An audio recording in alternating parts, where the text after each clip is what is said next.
Bem-vindo a mais um Tab Talks. Hoje o nosso tema vai ser sobre desafios para a implementação de projetos na indústria 4.0.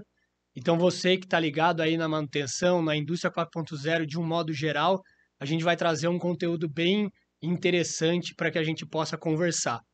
E para isso, nós trouxemos um convidado especial, o Kleber, que é da Sesla. E a Sesla, a gente vai falar, explicar um pouco mais aqui sobre essa empresa, mas ela trabalha na área de safety na indústria 4.0. Então, isso aí está muito ligado na área da manutenção também, porque quando a gente vai fazer algum trabalho de manutenção, é muito comum a gente ter as liberações de trabalho, sempre tem que pensar na segurança, tem toda a parte de burocracia que está envolvida com esse assunto. E para ser sincero, isso foi um assunto que, quando eu conheci a Sesla, me interessou bastante. Eu não tinha essa visão de que a indústria 4.0 ela já tinha chegado nesse tema, e daí aqui a gente vai falar sobre o que eles fazem e também sobre os desafios que eles vêm tendo, que eu acho que tem muita sinergia com a TEB, com os projetos de manutenção preditiva na indústria 4.0. Então, acho que vai ser uma conversa bem interessante. Primeiramente, obrigado, Kleber, por ter aceitado o nosso convite. É um prazer ter você aqui conosco. Legal, eu que agradeço a Teb aí, ao Guilherme. Nós tivemos também esse contato recente e foi muito bacana, parece que já de imediato rolou uma sinergia. E de verdade é isso, né? As áreas se complementam, né? Quando nós falamos de segurança de processo, segurança de pessoas, nada mais é do que qualquer operação industrial está conectada com gente que executa. E executar isso de forma segura, executar isso de forma performática, produtiva, é o objetivo de qualquer empresa, seja ela que tamanho tenha. Então, obrigado aí pela oportunidade e acho que vai ser bacana aqui o nosso bate-papo. Legal, Kleber. Bom, assim, eu vou até. Acho que primeiro eu vou até falar um pouco a visão que eu tenho da Cesla, tá? Uhum. Então, eu já participei muito de trabalho como terceiro. Então, isso aí, quando você começou a explicar para mim o que a sua empresa faz, isso daí eu fui lembrando do serviço e eu falei, nossa, cara, como que isso daí me ajudaria na época? Ou traria mais facilidade, assim, né? Então, vocês trabalham desde a parte. Vocês têm, então, uma empresa que ela está muito voltada para essa parte de software, de uma solução que ela é baseada em software, e daí começa desde a parte de integração, onde vocês têm lá o gerenciamento da papelada, da ASO, de tudo isso daí, e daí vocês fazem um link, né? E vão caminhando para uma parte que a gente tem depois, quando um terceiro ele entra, ou até uma própria manutenção, vai fazer um serviço, tem a liberação, tem as APRs, né? Uma análise preliminar de risco, tem também todas as liberações de trabalho que tem que ser liberada pela área de segurança. É, e também tem toda essa parte de bloqueios de processo que a gente tem que bloquear um equipamento para estar seguro, para conseguir mexer. E isso me fez lembrar muito que, assim, no meu tempo, né, que não está muito distante até, mas você preencher essa burocracia era tudo papelada. Você ia lá, o técnico de É. segurança, ele vai lá, você tem que preencher com a mão suja, aí o papel já fica sujo, aí você vê que demora, aí eu não sei o que ele faz com esse papel, se ele guarda, se ele não guarda. Enfim, acho que tem muita coisa aí. Você poderia dar assim um resumo para a gente do que é a Cesla e dessas vertentes que ela trabalha? Legal. Eu até acho engraçado, às vezes o cara assim, caramba, eu ouvi esses dias isso, né, de um cliente. Vocês nasceram na hora certa, né? Vocês chegaram na hora da pandemia e aí a pandemia aguçou toda essa questão de tecnologia, de no paper, e vocês estavam na hora certa, no lugar certo, com o produto certo. Eu disse, olha, não, nós nascemos bem antes da pandemia. Quem criou ou pensou numa solução durante a pandemia, desse porte, ela não estaria pronta. Então, a primeira coisa é essa, né? Eu vi isso também do CEO, do CFO do iFood, né, com relação a isso, dizendo a mesma coisa. Nós começamos lá há 10 anos atrás. E o César começou a ideia nasceu em 2009, 2009, 2010. Então a gente já era bem pioneiro que éramos malucos, né? Porque Você naquela já época, trabalhava nessa área, você assim, pra... sempre nós somos oriundos do mercado de safety, né? Então, Tá. o nosso slogan é tecnologia com DNA de safety, porque nós temos 24 anos de mercado de safety. Nós nascemos aí. E eu digo que o Cesla nasceu das dores operacionais. A gente usa isso como comercial, né? É excesso de papel, é sistemas que não se conversavam, é armazenamento de papel, é busca por documento para evidências jurídicas que você nunca encontrava, né?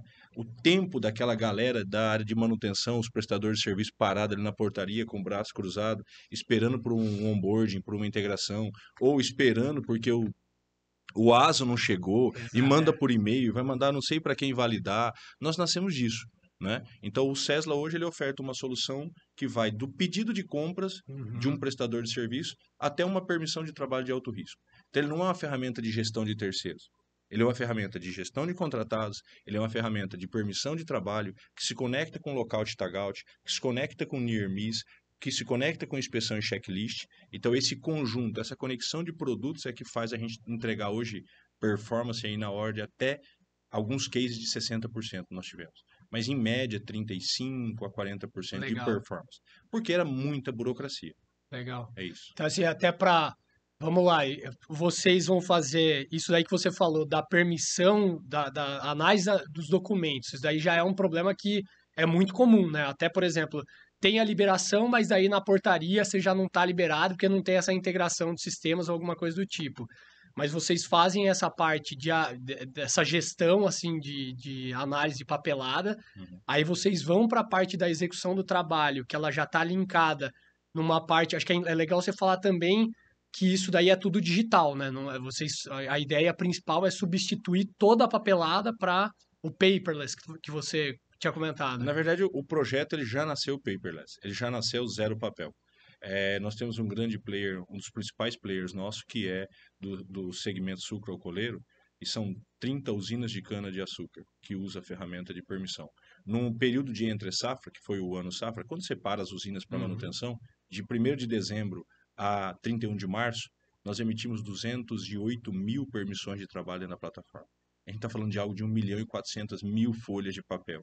Que isso ia para um estoque físico, que amanhã ia ter que falar assim, Guilherme, pega para mim lá os documentos do José da Silva, que eu tenho aqui uma ação trabalhista, uma documentação que eu preciso apresentar, e aí eu vou encontrar isso aonde, de que forma, aquele papel amassado, sujo, que você pegou no final do dia, que hora ele volta para a área de compliance, hora ele desaparece, ninguém sabe onde foi parar, choveu, molhou, voou. Então é isso que nós fazemos hoje, né? Nós costumamos dizer no César o seguinte, o ser humano que viveu os últimos 30 anos, viveu a maior evolução da espécie humana. Sim, 30, não vou nem longe. Antigamente eu falava assim, eu tenho 45, eu falava 50, mas eu acho que 30. Então é muito difícil entender e acompanhar tudo isso, né? Nós temos processos que vêm sendo aplicados desde a década de 70. Então, se você vai para uma unidade de processo industrial, por exemplo, de uma usina, de um negócio de óleo e gás, antigamente eu tinha uma operação que tinha 30 pessoas, uma unidade de processo. Hoje eu tenho 8, eu tenho 9, e produz mais do que aquela época. uhum. Se não fosse ferramentas tecnológicas como a de vocês, como as nossas, isso não seria possível, né? Essa interação homem-máquina, esse input de dados em tempo real, esse informe dizendo, olha, atento para isso, atento para aquilo, né? Eu não teria condições de gerir uma área desse tamanho, porque não era diferente o homem de 20 anos atrás do de hoje no sentido operacional. A diferença é os processos que melhoraram, né? Sim. Sem dúvida. E aí, o que que você vê assim de maior benefício até de quando você implementa esse sistema no seu cliente? Né? É muito engraçado, né? Nos primeiros 6 meses, nós sofremos, né? Porque ninguém quer. Aham. Ninguém quer. Por que que não quer? Justamente porque até que tudo se conecte, até que tudo que se converse, eu gero dor. O Sim, sistema gera dor. Toda sim, implementação, toda mudança de cultura, toda mudança de processo, ela gera dor. Tem aquele que não quer, tem aqueles que adoram e não vê a hora de começar, mas naturalmente, à medida que o projeto é implementado e ele solidifica, aí é o contrário. Se ele ficar fora 10 minutos, alguém vai gritar: pelo amor de Deus, eu não quero sim, prancheta mais, né? sim, Mas legal. tem sempre esse time de amadurecimento. O ponto principal é revisitar processos, revisitar procedimentos. tem muitos clientes que têm processo e procedimento escrito da década de 70, de 80, e muitas coisas se mudaram. Então, fica a dica, né? Revisite procedimento, reescreva procedimento e adeque o seu procedimento, o seu processo à era atual. O seu operador de hoje, o seu mecânico de hoje, o seu engenheiro de hoje é um cara É, de 30 anos, é um cara de 25, 30 anos, 35. Esse cara, ele é conectado com device, ele é conectado com rede social, ele é conectado com celular, com tablet. eu acho Ele que não é mais o cara da prancheta do papel. exato. Acho que já entra num ponto que a gente estava falando dos desafios, né, para a implementação de projeto na indústria 4.0. Acho que isso já tem totalmente a ver com esse tema que a gente traz aqui. E é uma coisa que a gente vê no nosso segmento também, que é bem o que você falou. Antigamente o pessoal tinha medo de, por exemplo, dar um tablet pro mecânico que ele não saberia usar. Ele ia ficar perdido, é muito complicado. Hoje ele sabe mais que a gente, né? Ele está muito conectado, e você ter essa evolução, acompanhar essa evolução nos processos industriais, eu acho que já é um grande desafio que a gente vem tendo que se adequar a isso para ser mais otimizado, para gerar mais performance para a equipe e no final das contas a gente ter um benefício maior. E daí já linkando num ponto que é interessante, pensando nesses desafios. Acho que um primeiro ponto que eu queria conversar com você sobre essa parte de infraestrutura, por exemplo, internet, é, enfim, quais são as dificuldades que você vê num projeto, na implementação, pensando num ponto de infraestrutura? Legal, Guilherme. Uma pergunta que realmente a gente acho que talvez seja a maior dificuldade da nossa operação. Ela foi maior já melhorou bastante, mas imagina tudo isso que nós estamos conversando há 10 anos atrás. A dificuldade de entender isso, né? De entender que sinal de Wi-Fi não quer dizer que você tem internet. Uhum. Mais ou menos nesse sentido. O que era engraçado? Todo mundo buscava uma indústria 4.0, mas qual é a principal premissa da indústria 4.0? O que difere ela da 3.0, por exemplo? É conectar. É Uhum. conectar máquinas, é machine learning, IoT, é inteligência artificial, é tudo isso entregando dados em tempo real. Isso é conectividade. E aí, quando a gente chega na indústria brasileira, nós temos aí, por exemplo, a performance da CNI, da Confederação Nacional da Indústria, que mais da metade das indústrias brasileiras ainda não tem sequer qualquer sistema implementado. Porque o Brasil não é feito de grandes players. Uhum. Quem gera emprego, quem gera volume de trabalho são pequenos e médios players. Então, esse tipo de coisa ainda é gatinha no Brasil.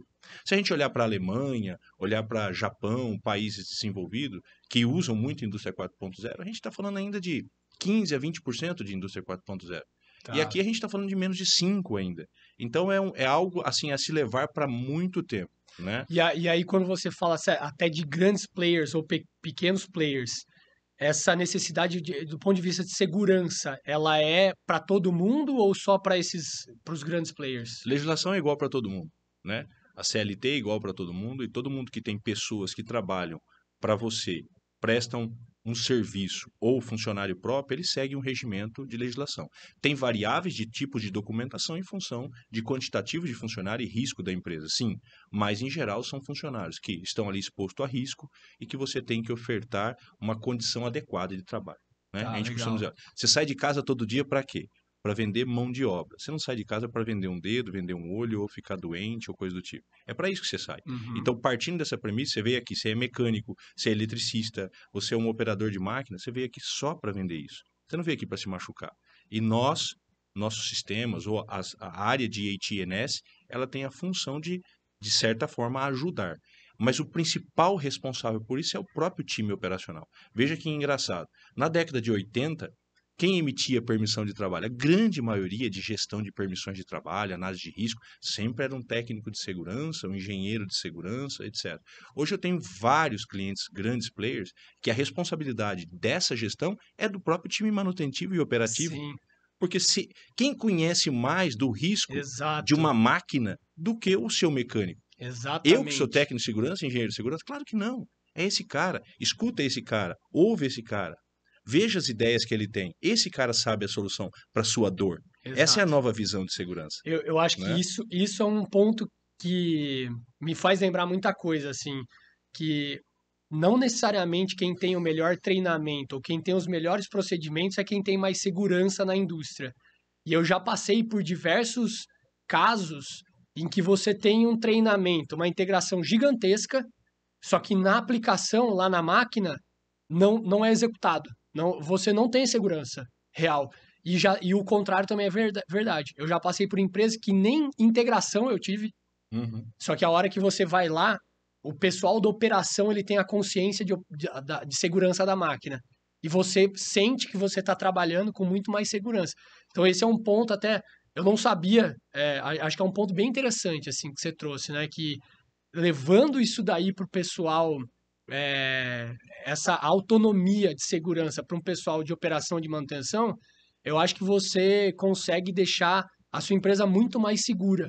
Você tem uma ideia, respondendo a sua pergunta de forma mais assertiva, né?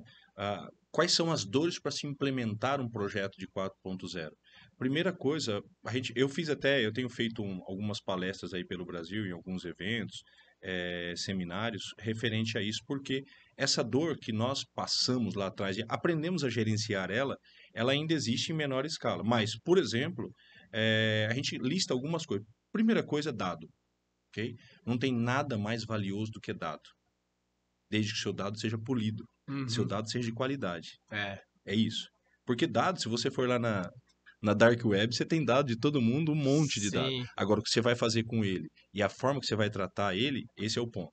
Então, hoje a gente tem entregado, além dos nossos dashboards, relatórios, uma massa de dado bem grande, bem potente, para que você possa fazer seus próprios BIs, suas próprias inteligências de dados e antecipar risco a partir daí.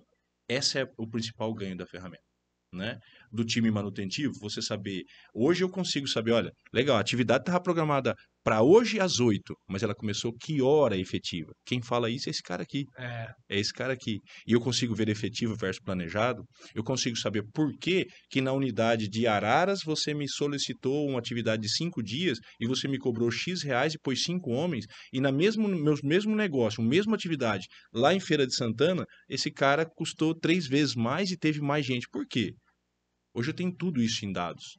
Né? Quem é o prestador que está dentro do cliente agora, emitindo uma permissão? Você consegue jogar numa TV aqui no supervisório em tempo real e saber aonde eu estou tendo uma permissão de trabalho, quem está participando dela, se ela está iniciada, se ela está bloqueada, se ela está já finalizada dentro do dia.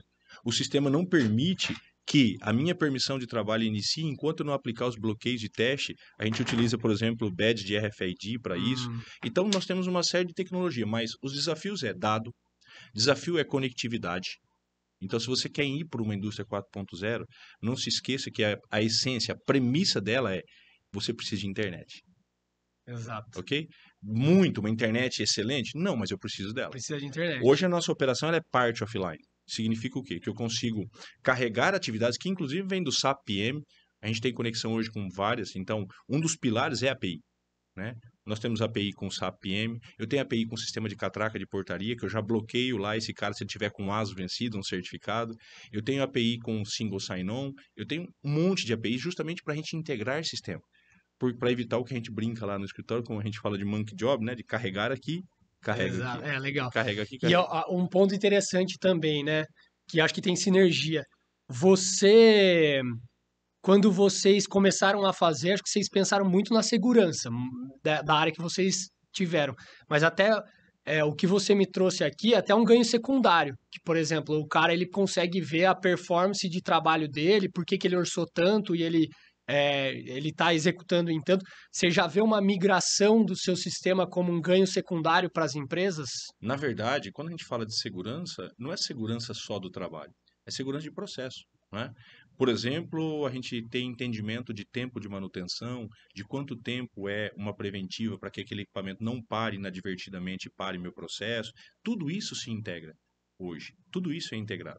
Então, se eu tenho uma massa de dados, o seu sistema tem uma massa de dados, por que não colocar eles para conversar e daí polir o dado? Ou seja, Sim. que informação eu tiro de lá, tiro daqui, tiro daquele, e eu consigo fazer um dado, uma estratificação adequada para o que eu necessito. Né? Isso é 4.0. Né? Isso é dado polido. Então, dados, APIs, nuvem. Esse é um ponto. Eu sempre costumo dizer lá no escritório o seguinte: existe 2 câncer para um sistema web. É ele ser lento. Cara, ninguém... a primeira coisa que você escuta é assim, não tá funcionando direito, tá lento, vou voltar pro papel. Uhum. É a primeira coisa que você escuta, vou voltar pra prancheta. Então ele não pode ser lento. Segundo, ele está online. Ok? O que aconteceu quando o Facebook ficou 4 horas fora do ar? É. Quantos bilhões de dólares foi a perda deles? Então, assim, legal. Eu vou fazer uma pesquisa no Google agora, ele tá fora do ar. Caramba, tá, ok. Daqui meia hora eu tento voltar no Google, ele tá fora do ar. Eu vou lá no Bing. Pronto. E eu não uso mais ele. Porque a hora que eu preciso, ele não tá pronto. Então a gente tem entregado disponibilidade hoje de 99,97%. A nossa disponibilidade hoje é uma disponibilidade de Facebook, Instagram, YouTube, WhatsApp, de performance, de estar on. Porque eu nunca sei que hora eu tenho que fazer uma intervenção manutentiva dentro da indústria. Claro. Que eu necessito de uma atividade de alto risco. Então Claro. eu tenho que estar on. Então, conectividade, tá? Os pilares de hoje, muito importante. Inteligência artificial, tá aí, tá chegando forte, veio para ficar, tá? Essas máquinas vão ser cada vez mais inteligentes. Há alguns que digam que já é mais inteligente que a gente, né? Mas eu acho que eles estão controlando isso aí de alguma forma. Mas inteligência artificial, machine learning, tá? IoT, tá? Para que eu possa gerenciar isso e gerenciar para que eu não tenha necessidade de fazer paradas corretivas que não estavam programadas. Que elas sejam preventivas, que aí o meu processo flui. Tá. Então a gente olha muito para esses pilares. E ainda nesse ponto de internet ainda, no nosso sistema, nós temos muita barreira, muitas vezes, de TI liberar o nosso sistema para se conectar ao deles, né? Isso vocês têm esse mesmo problema ou até vocês têm alguma solução para contornar? Sim, nós temos esse problema, mas hoje nós somos, vamos usar esse termo assim, quando eu chego numa reunião com um time de TI de qualquer corporação, nós já somos o Cesla. Nós temos um portfólio de cliente que o cara vai dizer, olha, esses caras já passou pelo crivo desses TI todos aí, né? Então, a gente teve clientes que demorou 2 anos para a gente conseguir passar por todas as auditorias de TI internacionais, etc., porque a maioria são multinacionais, para conseguir implementar a ferramenta. Então, basicamente, a gente tem hoje uma área de governança para cuidar de toda essa parte de LGPD, de dados sensíveis, de token de envio, de quem recebe, e temos uma área de cibersegurança que faz todos os hacker-friendly. Nós temos 3 Gray e um Black Box. Mas a resposta hoje os times de TIs das grandes indústrias seguem muitos standards internacionais de tecnologia. Então, para que você adeque... Eu lido com muitos dados sensíveis. Nome, CPF, CNPJ. Por quê? Imagina que eu faço a gestão de um terceiro, de todos os funcionários dele, ok? Até ele entrar numa atividade de alto risco. Exames médicos, capacitações, etc. Então, a gente tem que ter isso muito forte. Mas as barreiras maiores que a gente costuma dizer é que o TI do seu cliente, ele precisa entender o que você vai fazer de forma correta. Então, assim, o pessoal chama para uma reunião e fala assim, nós vamos implementar esse sistema teu, mas é só na Play Store, Apple Store, baixar, né? É login e senha. Não precisa nem envolver TI. Eu já falo, opa, parou, né? Isso é um projeto multidisciplinar. Esse projeto Cesla envolve TI, ele envolve RH, ele envolve engenharia, manutenção, facilities, utilities, é multidisciplinar. Porque a ferramenta não está trazendo solução para safety, está trazendo solução para todo mundo. É dor de todo mundo isso. É dor desde o porteiro até o seu time operacional lá no pé de um tanque para fazer uma atividade numa bomba. Tudo isso é dor.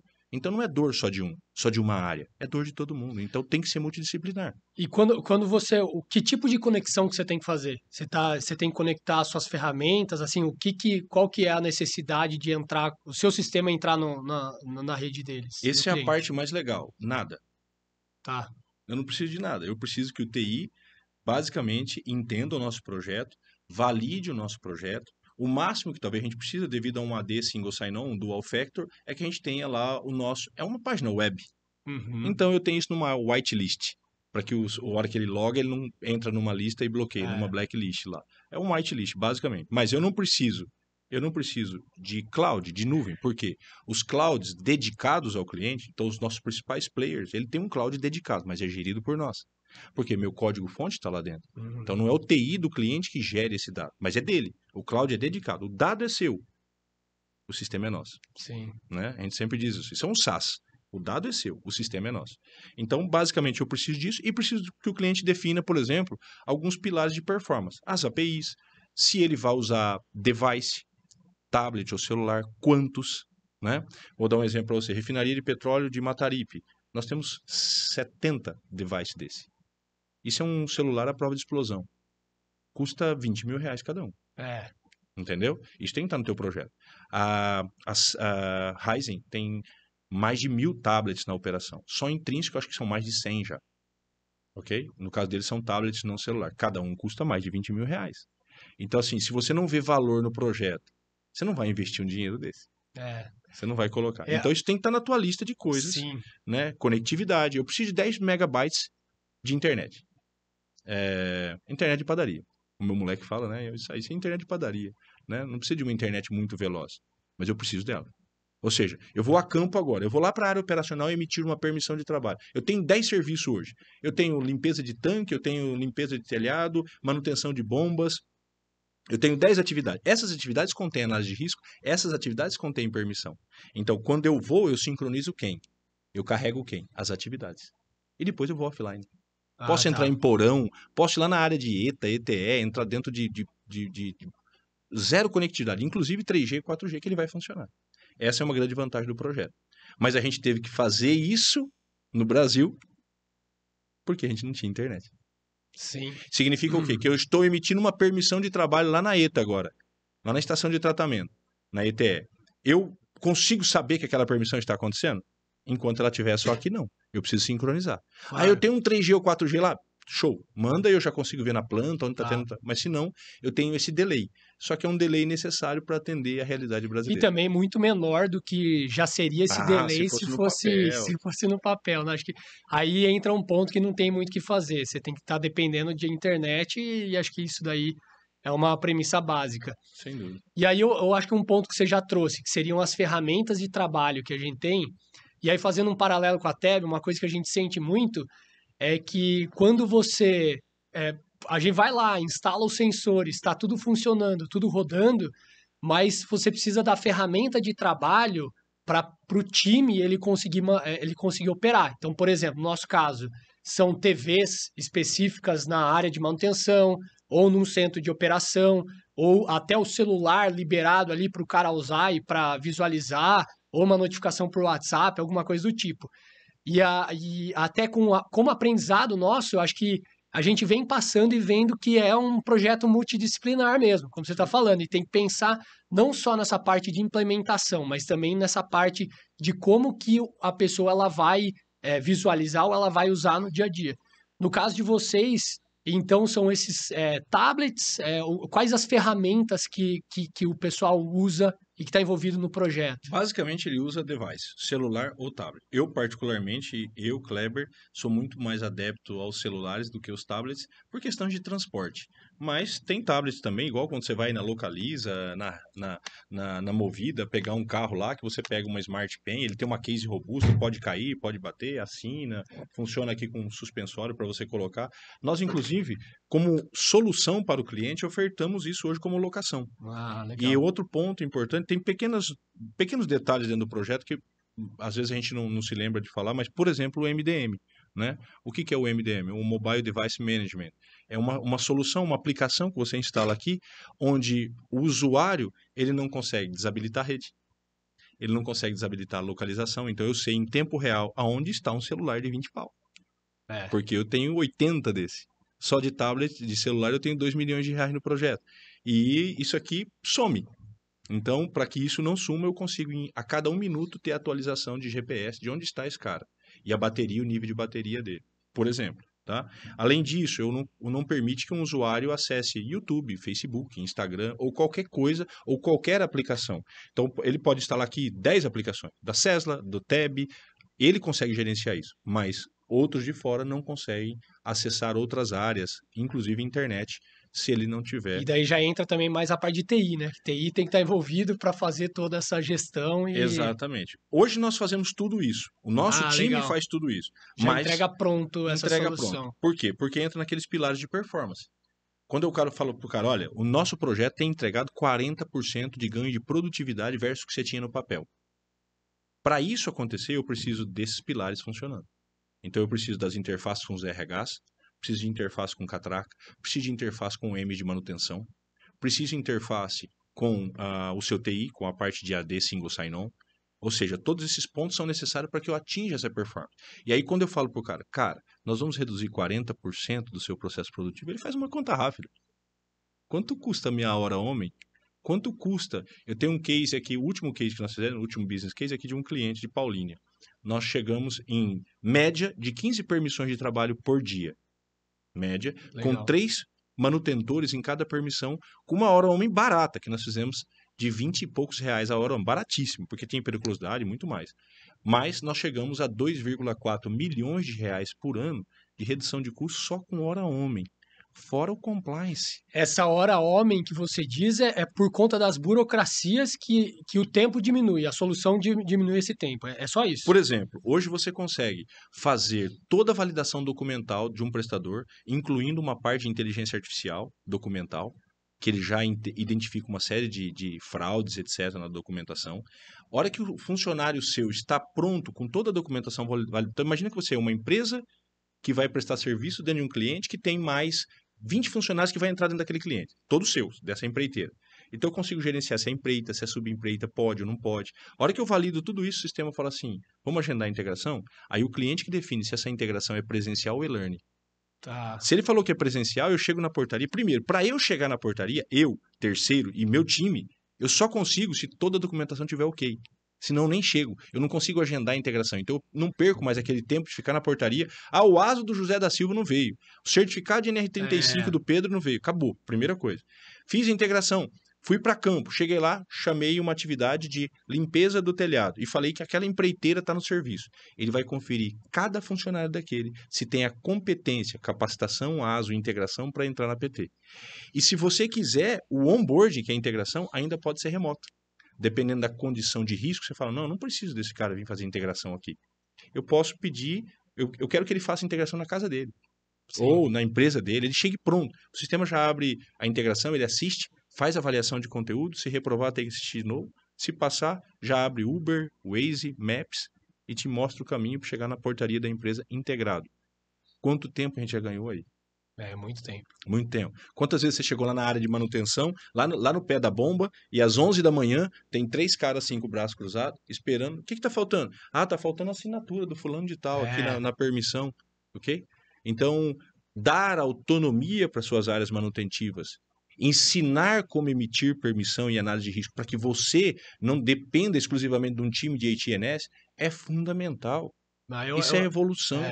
Eu particularmente acho esse trabalho de vocês incrível, assim, porque acho que todo o pessoal de manutenção que passa por isso daí é uma dor gigante. É uma dor que é o que você falou. Você chega lá, tá todo mundo parado. Por quê? Porque precisa da assinatura de uma pessoa que, no final das contas, nem está sendo efetiva, porque muitas vezes a própria manutenção sabe melhor a segurança, avaliar ali a segurança, ou tem que só estabelecer procedimento.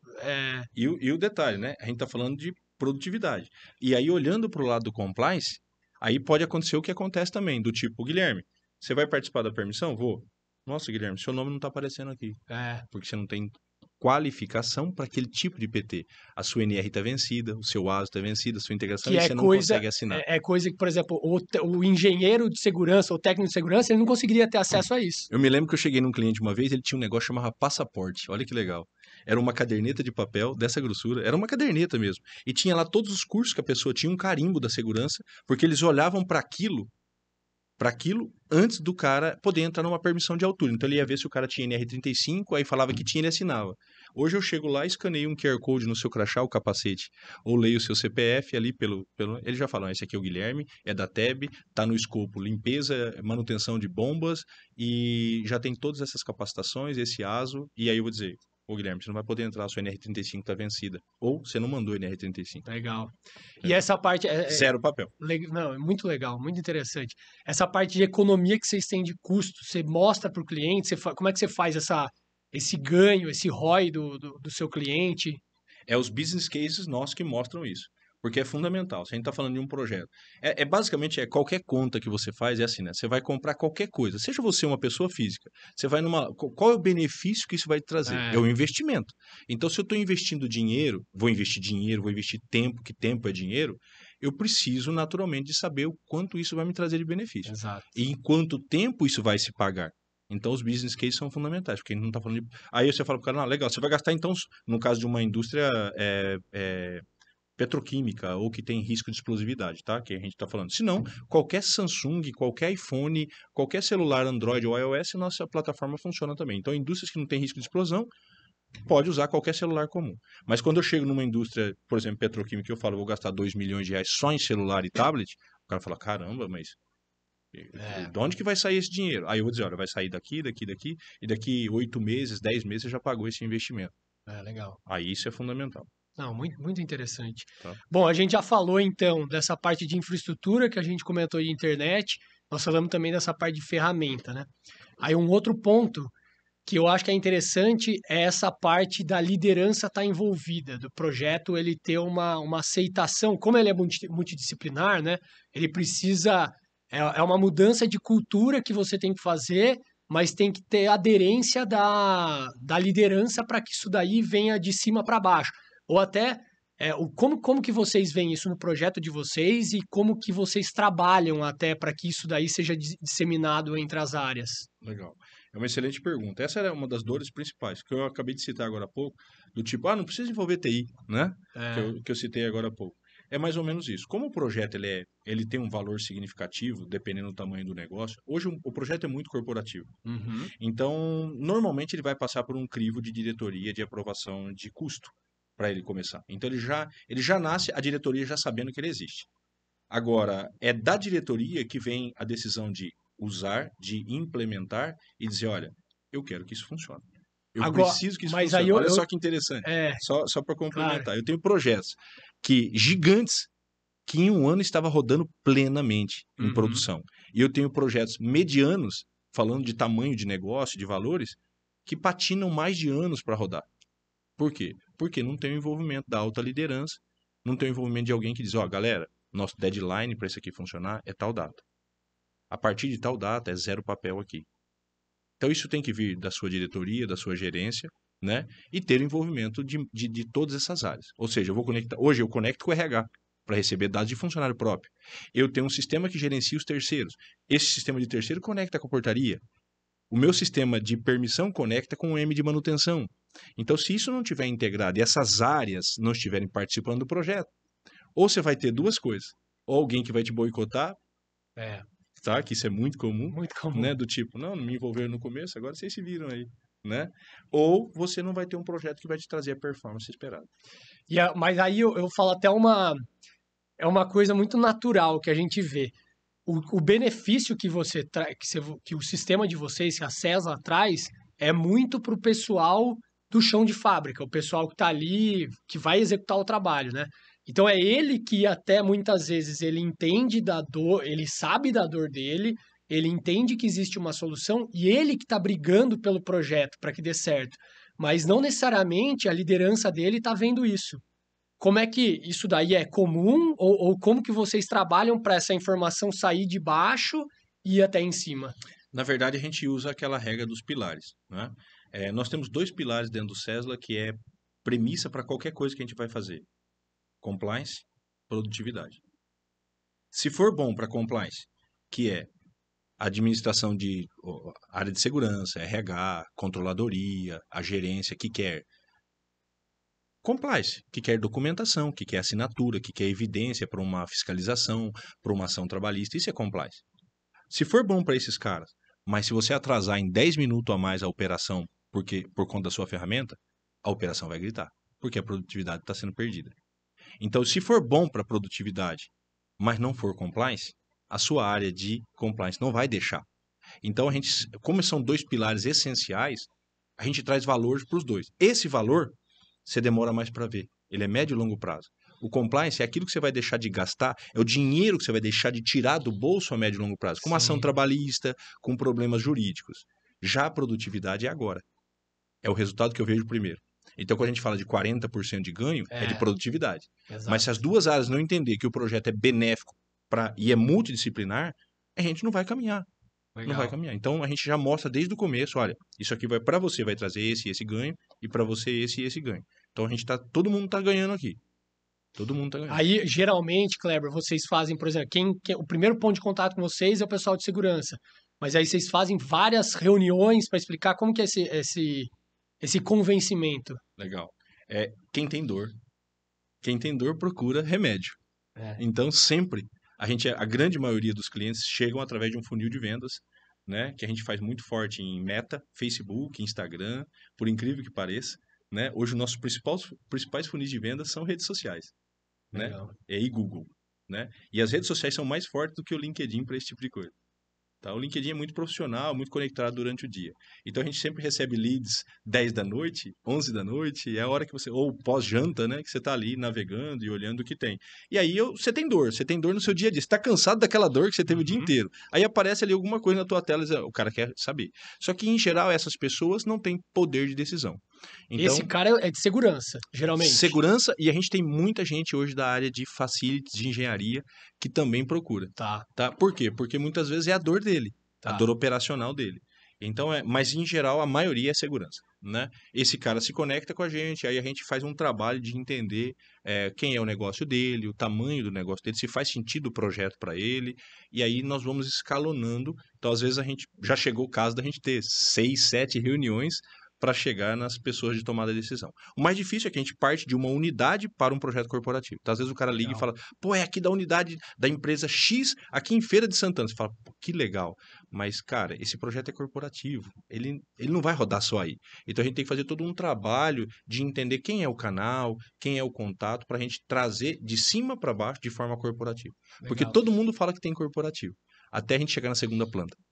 Quando a gente chega na segunda planta, a gente já entende que o procedimento é diferente. Todo mundo lá em cima fala que é corporativo.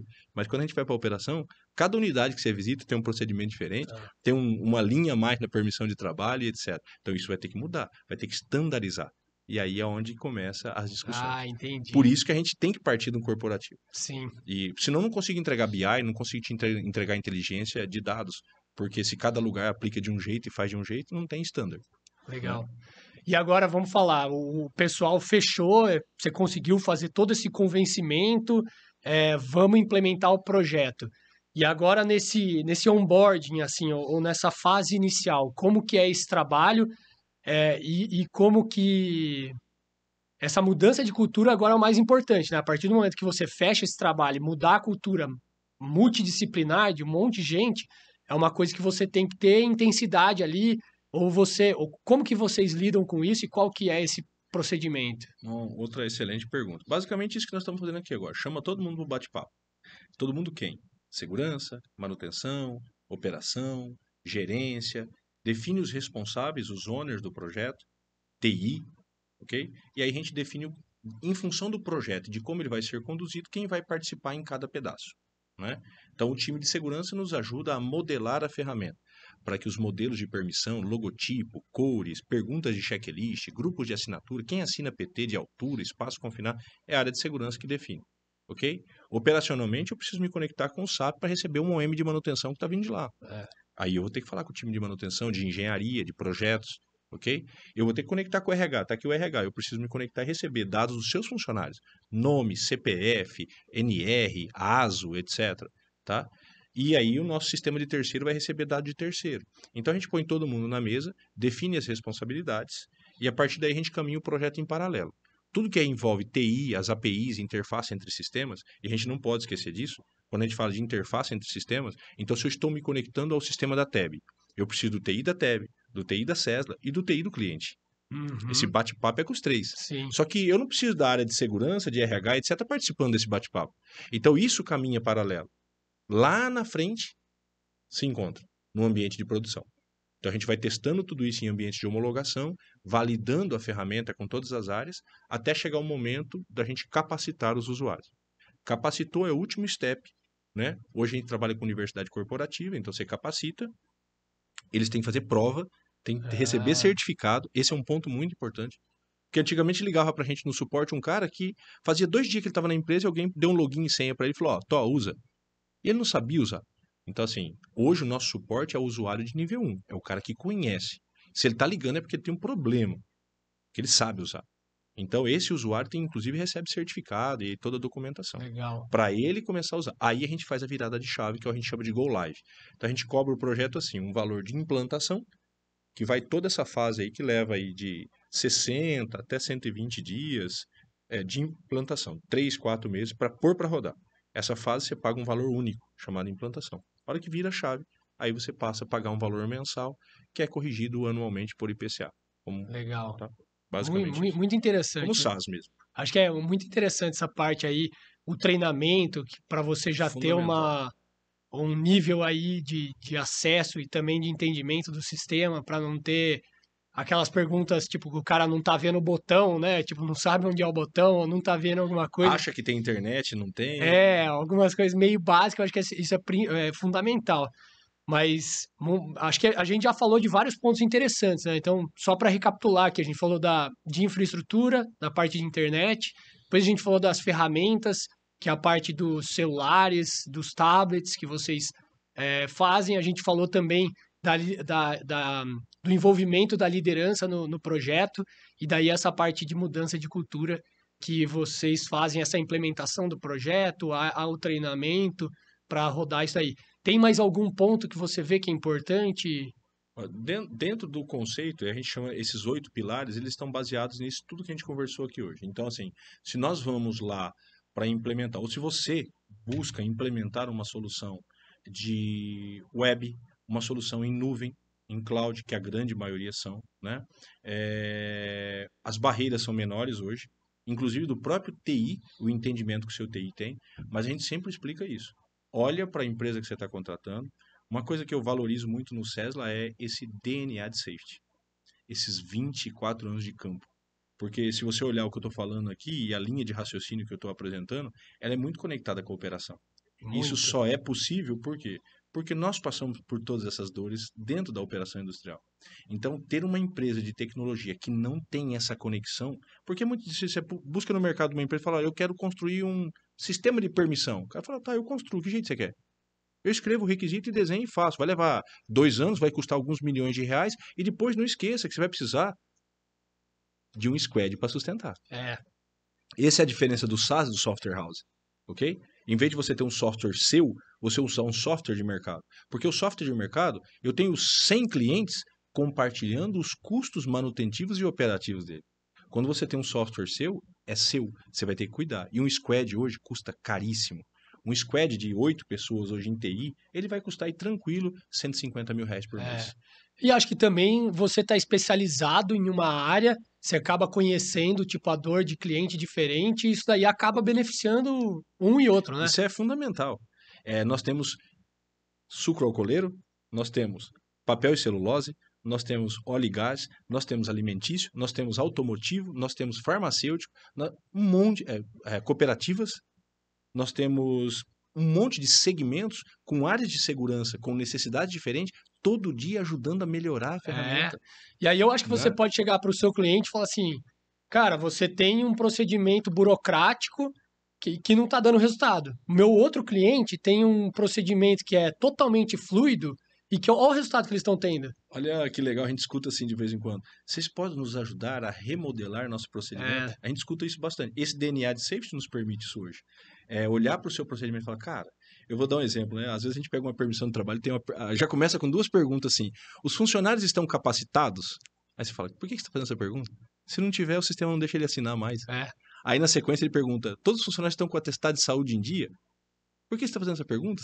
Se não tiver, ele não assina mais. Então você começa a enxugar a sua permissão, que era gigante, fica menor, fica mais inteligente, faz com que você reduza tempo de produtividade sem ferir o compliance. Exato. Eu acho que você melhora o compliance, né? Porque essa pergunta que você acabou de fazer, vocês têm o ASO? Se alguém tiver ali, vai falar que tem também. Exato. Ele não vai falar, não, eu não tenho. Chegou naquele ponto, Exato. O cara nem sabe muitas vezes, ele não tem aquele requisito específico para executar aquele trabalho, nem ele, muitas vezes, ele não sabe que tem esse cruzamento de informação, E né? é muito cruzamento. Porque muito cruzamento de informação. Eu cruzo a capacitação, eu cruzo integração, eu cruzo ASO e aptidão de ASO.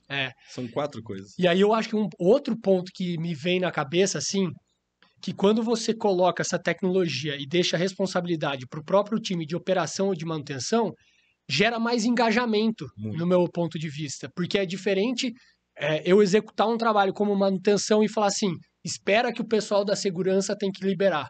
Então eu só tô. O pessoal da segurança é o chato.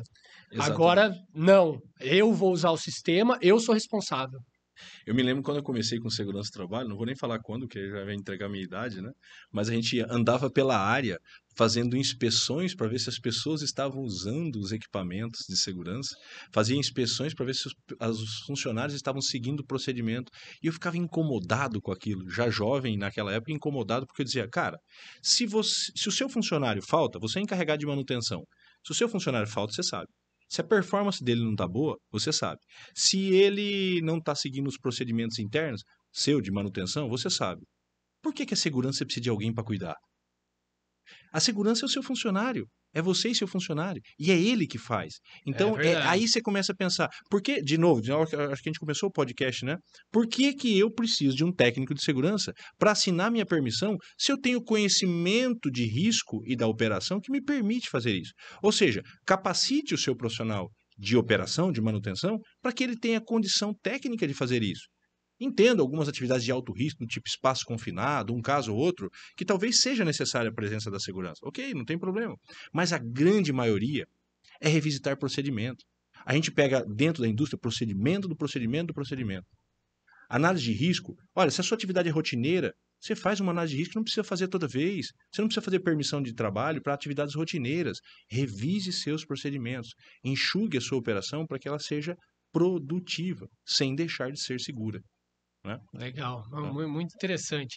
E aí, para a gente até resumir esse ponto, vamos falar que quem está assistindo a gente é uma pessoa que ela quer, de alguma maneira, implantar um projeto de indústria 4.0. Quais são as dicas que você dá para essa pessoa? Legal. A dica é, hoje ainda, né, envolva de imediato as suas áreas, entenda-se o seu projeto, quais são as áreas que ele envolve, e já traga esse pessoal para dentro. Né? A gente tem muito um ego, assim, do tipo, eu que achei o César, É, eu que achei na internet, e aqui vai ser o piloto, porque aqui, cara, faz sentido para o negócio, para todo mundo, envolva todo mundo, porque você ganha força. Você ganha engajamento das áreas que querem e têm a mesma dor que você. Então já traga de início essas áreas que eu falei, TI, manutenção, etc. É o primeiro passo. O segundo passo é entender quanto essa dor está te custando hoje. uhum, Para você saber, eu sempre digo, a gente tem dificuldade em apresentar esses custos, né, na operação. Então, diz assim, ó, legal, hoje eu gasto X com hora homem perdida, com compliance, ações trabalhistas milionárias que a gente já teve aí porque perdeu isso, perdeu aquilo, e eu vou gastar X por mês aqui. Isso aqui vai ter uma implantação que vai custar X, que paga em X meses. Leve dessa forma. Tá? O seu stakeholder, ele é baseado em dados. Se você não levar dados, ele não vai aprovar seu projeto. Tá? Essa é a dica, hein? estruturar, né? Conseguir estruturar de uma maneira que você convença. Porque a gente fica tão empolgado que a gente já pega ali meia dúzia de dados e sai correndo para apresentar para a minha É, gerência para pegar a aprovação.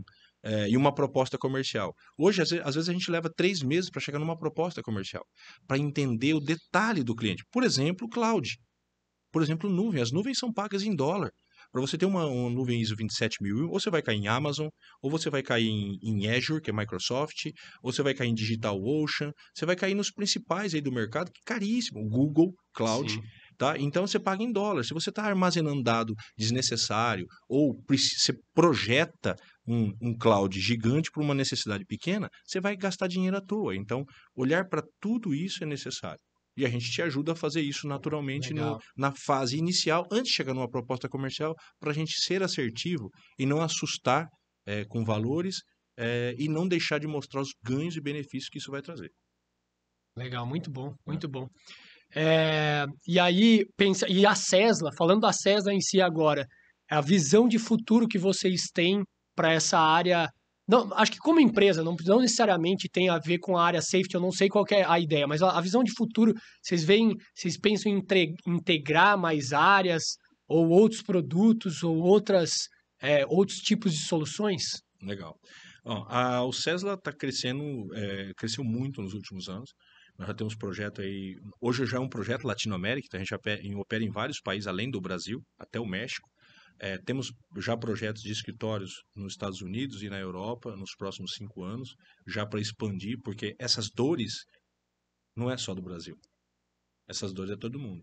Alguns países mais desenvolvidos, em função da cultura dos trabalhadores e da cultura que tem o país, ele é menos burocrático que o Brasil, mas não deixa de ter as dores. Então é um projeto global, não é um projeto nacional. Então o que eu vejo hoje é muito mais interface entre sistemas e máquinas. Eu acho que esse é o futuro. Machine Learning, o Cesla vai estar se conectando com várias ferramentas hoje, né? Com Machine Learning, com IoT, com inteligência artificial, para a gente ter cada vez mais antecipação do risco, trabalhando em prol da prevenção de acidentes. E quando eu digo acidente, não é só de seres humanos. Acidentes de um modo geral, incluindo perdas Tá. materiais.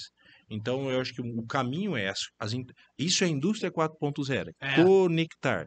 Está chegando o digital, a gente já está falando em realidade virtual, realidade aumentada, já tem gente vivendo um mundo paralelo aí, etc, né? Então, é assim, é difícil a gente falar, antigamente a gente falava, nossa, a previsão para daqui 5... Não, cara. A previsão, se você acertar ela muito, talvez seja por uns 5 anos, no máximo 10. Mas a gente tem um norte, né? legal.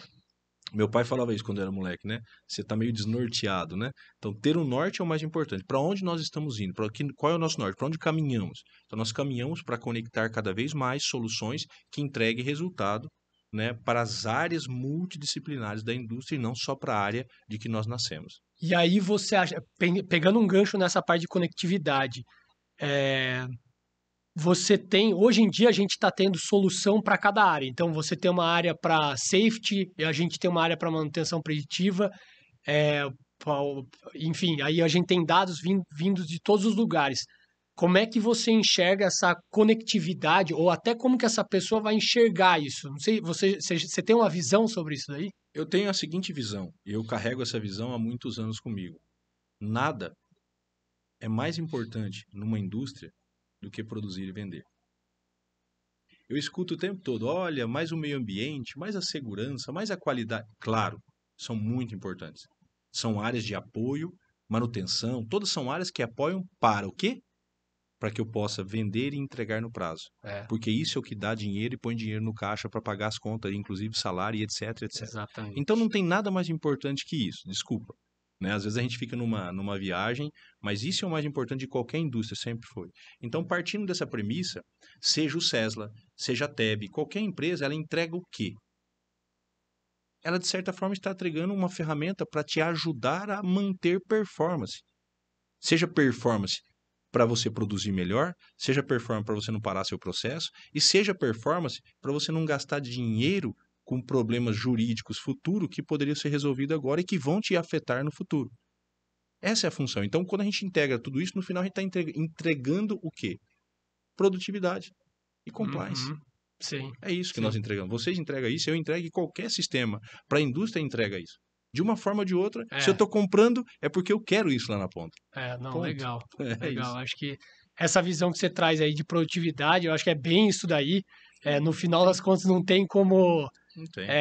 ser muito romântico até, mas no É, final das contas é isso que acontece. Lógico que a gente tem que pensar em todos os outros pontos, mas desculpa interromper, veja o exemplo que eu te dei do papel lá, do cliente nosso no começo do nosso talk show, de 1.400.000 folhas de papel. É, tem uma pegada ESG melhor que essa? Claro que não. A pegada tem ESG, a pegada tem crédito carbono, a pegada tem um monte de coisa que a gente pode pôr aí no meio. Mas a gente não pode esquecer que esse cliente tem como premissa produzir e vender. é, e agora, por exemplo, quando você vê essa integração entre sistemas, você veja a empresa indo para um BI ali, que ele integra tudo e vê tudo de uma única forma, ou ainda tem várias plataformas? Não, a gente usa muito Power BI hoje, tá? Nós temos um projeto aí em parceria com a Unicamp, um time fantástico de BI, de inteligência artificial, que trabalha com a gente em parceria justamente para que a gente possa entregar o cliente o dado polido. Né? Então é muito como se antigamente a gente tinha uma preocupação. Nossa, mas o cliente quer esse gráfico, outro cliente quer esse gráfico, esse cliente quer esse dashboard. E aí ficava um dashboard gigante com processamento lento, que demorava, que não entregava dado. Hoje eu digo não. Eu te entrego um dashboard standard nosso, que eu entendo que é necessário você ter, mas eu te entrego uma massa de dados polida, fantástica. Faz o que você quiser com ela. É, Porque você chega em clientes nossos, você tem ali 12 televisores, às vezes, numa sala de operação, 14 televisores gigantes, cada um. Você tem ali consumo de água, consumo de energia, motores funcionando, e, etc. E tem uma do Cessna. Eu acho muito legal isso. Eu tiro é, foto direto, né? O cara tá ali e ele tá vendo ali onde está tendo PT. Ele consegue olhar para a operação e saber aonde tem bloqueio de energia, o que está parando aquela atividade. Você pega uma máquina de papel, tem máquina de papel com mais de 500 pontos de bloqueio. Tá? Uma parada geral de máquina de papel, a gente está entregando em média 30% mais performance em bloqueio sistêmico do que o que se fazia antigamente, né? Do ponto de vista operacional, sem deixar de ser seguro. Então, é isso que a gente olha. É para isso que a gente entrega. Então, entrega massa de dados polida e você constrói o seu BI do jeito que você quiser, legal, acho com os que seus dados. Porque é, senão você entra numa seara de ficar cada um. Ah, não, mas eu queria o gráfico por semana, por dia, por hora. é, E aí você não consegue produzir isso. exato. Mas muito, muito interessante. Bom, César, eu queria agradecer. A gente vai chegando no final aqui do Tab Talks. Foi muito legal conversar. Eu acho que quem está no time de manutenção aí, que estiver ouvindo a gente, vai ficar impressionado com o trabalho que vocês estão fazendo. Acho que tenho certeza que vai resolver o problema aí de muita gente que não tem essa ideia.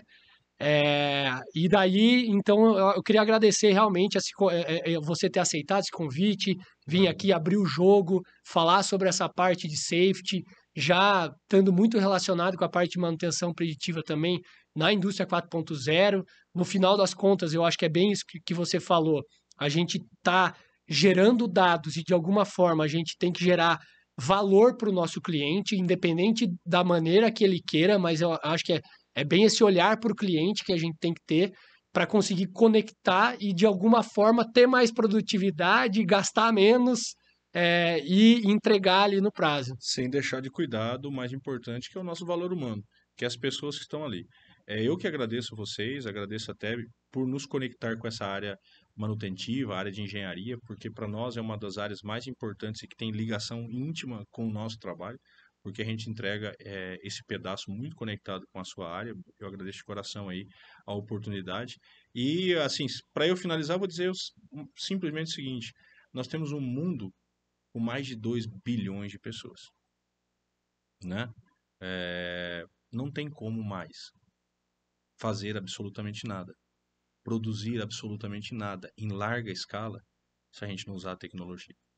É, Então, é um caminho sem volta, né? é um caminho sem volta que a gente tem que se adaptar a ele e todo mundo vai se adaptar de alguma maneira. Lembra lá na década de 80, 70, 80, que o cara falou assim: ah, cara, eu sou um cortador de cana e agora vai mecanizar e eu vou perder meu emprego.